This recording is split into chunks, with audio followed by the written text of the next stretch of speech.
샬롬. 한 주 동안 잘 보냈는지요? 우리가 늘 말씀을 가까이 하고 또 그 말씀을 사모하며 그 말씀대로 또 행하며 살아가는 우리 은석교회 청년들 되기를 바랍니다. 한 주 동안 묵상했던 말씀을 함께 살펴보겠습니다. 첫 번째 질문입니다. 야고보는 형제를 보는 관점을 이야기합니다. 형제에게 어떻게 행하라고 하나요? 야고보는 형제들에게 비방하지 말라고 합니다.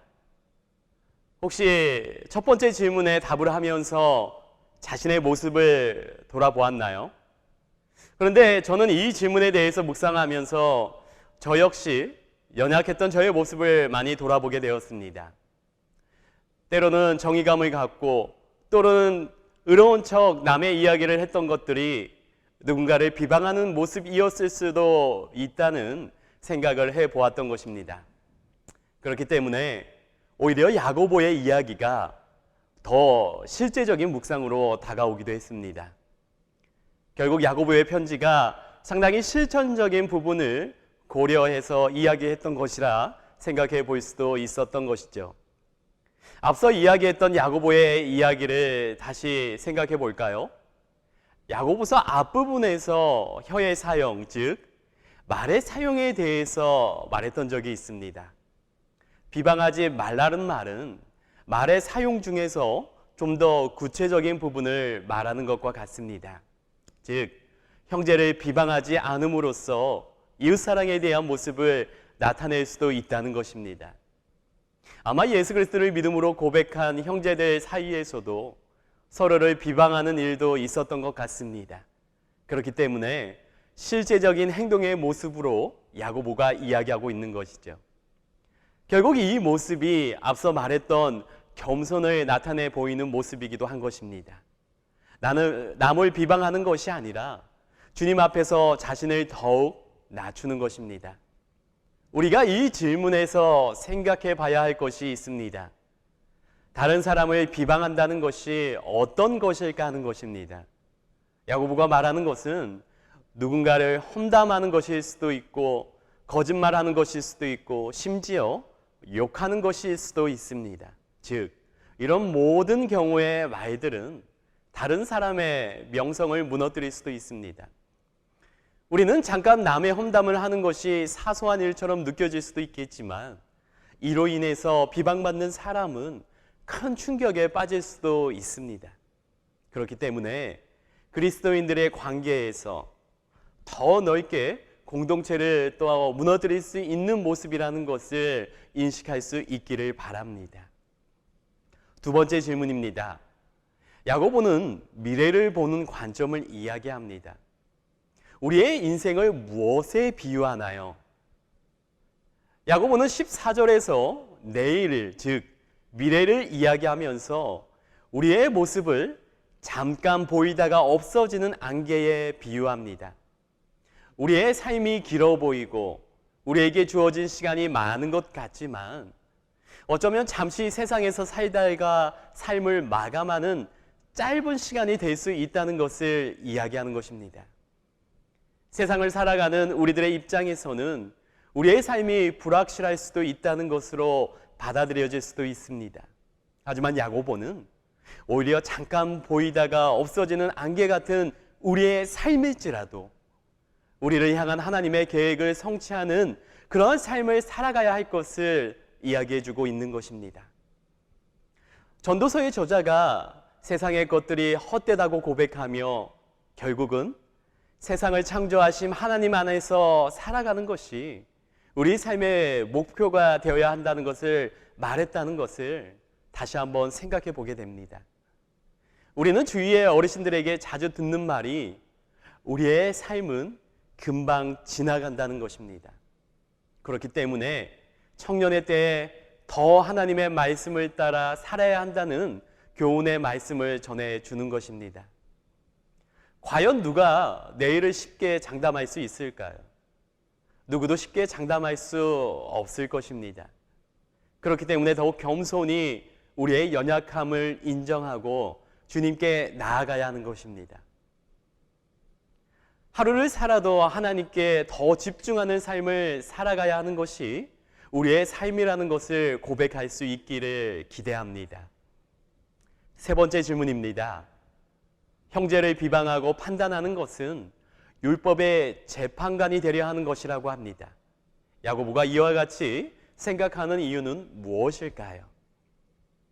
야고보는 우리가 마치 우리의 본분을 잊어버리고 하나님과 같이 되려는 교만함이 우리의 신앙을 무너뜨릴까 염려하는 마음에 율법의 재판관이 되어서는 안 된다고 말하고 있습니다. 우리가 형제를 비방한다는 것은 우리의 생각으로 남을 판단하고 그 사람을 업신여기거나 시기하고 질투하는 마음으로 험담을 하는 것입니다. 이와 같은 모습은 우리의 본분을 온전히 이해하지 못하는 모습과도 같습니다. 율법을 정하고 판단하시는 분은 하나님이십니다.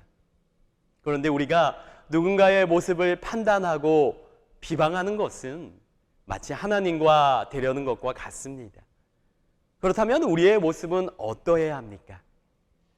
판단하는 자가 아니라 말씀을 지키고 따르는 자가 되어야 합니다. 그것이 하나님의 자녀로서의 모습입니다. 하나님을 사랑하고 형제를 사랑하라고 하신 하나님의 말씀에 순종하는 것이 바로 말씀을 따르는 모습입니다. 이웃사랑의 모습으로 상대방을 소중히 여기고 비방하지 않는 것이 바로 말씀을 따르는 자로 살아가는 모습이라는 것을 기억할 수 있기를 바랍니다. 네 번째 질문입니다.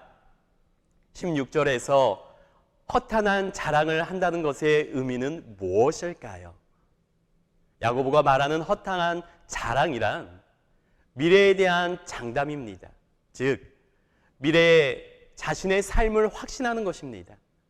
그런데 야고보는 이에 대해서 허탄한 자랑이라고 합니다. 왜냐하면 우리를 창조하시고 우리와 동행하시는 하나님을 배제시켰기 때문입니다. 13절의 말씀을 보면 어떤 사람이 미래에 장사를 해서 이익을 볼 것이라고 호언장담을 합니다. 너무나 확신에 찬 모습으로 말하는 것입니다. 자기가 생각하고 뜻하는 대로 모든 것을 할 수 있고 그렇게 이루어진다고 생각하는 것이죠. 상당히 자기중심적인 모습입니다. 그런데 야고보는 이것을 바로 지적하고 있는 것이죠. 우리의 삶을 주관하시고 우리를 인도하시는 분이 하나님이신데 하나님을 빼고 이렇게 당당하게 말하는 것은 허탄한 자랑이라고 말하는 것입니다. 하나님 없이 자신의 미래를 자랑하는 것은 상당한 교만인 것이죠. 우리가 묵상한 본문 앞에서 이미 말씀드렸듯이 우리는 더욱 겸손히 하나님과 동행하며 하나님의 도우심을 따라 우리의 삶을 살아가야 하는 것입니다. 혹시나 허탄한 자랑 가운데 살아가고 있지 않습니까? 야고보서의 말씀을 통해서 자신의 모습을 다시 돌아볼 수 있기를 기대합니다. 마지막 질문입니다. 우리가 쉽게 남을 비방하거나 판단하지 않기 위해서 구체적으로 어떤 모습이 필요할지 생각하고 결단해 봅시다. 저는 누군가가 저에게 5번째 질문에 대해서 물어본다면 개인적으로 딱 한 단어로 또 이야기할 수 있을 것 같습니다. 바로 겸손입니다. 조금 더 구체적으로 나의 부족함을 인정하고 하나님의 도우심이 없이는 살아갈 수 없다는 것을 고백하는 것이라 말할 겁니다. 앞에서 많은 부분은 이야기하지 못했지만 어떤 사람에게 허물이 있을 때 우리는 그 연약함에 대해서 비방하기도 합니다. 그런데 우리가 잘 생각해 보면 모습은 다를 수 있지만 누구에게나 조금씩 연약한 모습은 있습니다. 그런데 자신의 모습은 괜찮다고 생각하거나 또는 그런 생각도 못할 정도로 교만할 수도 있습니다. 그렇기 때문에 우리는 가능하다면 계속해서 나의 연약함을 돌아볼 수 있어야 합니다. 그리고 하나님의 도우심을 구하며 살아가야 합니다. 저는 바로 이 모습이 겸손이라고 생각합니다. 다시 말씀드리지만 나의 연약함을 인정하고 하나님과 함께 동행함으로써 나의 미래를 당당하게 맞이하며 나아가는 모습이 오히려 우리에게 겸손의 모습이 될 수 있다는 것을 잊지 않는 우리 은석교회 청년들이 될 수 있기를 바랍니다.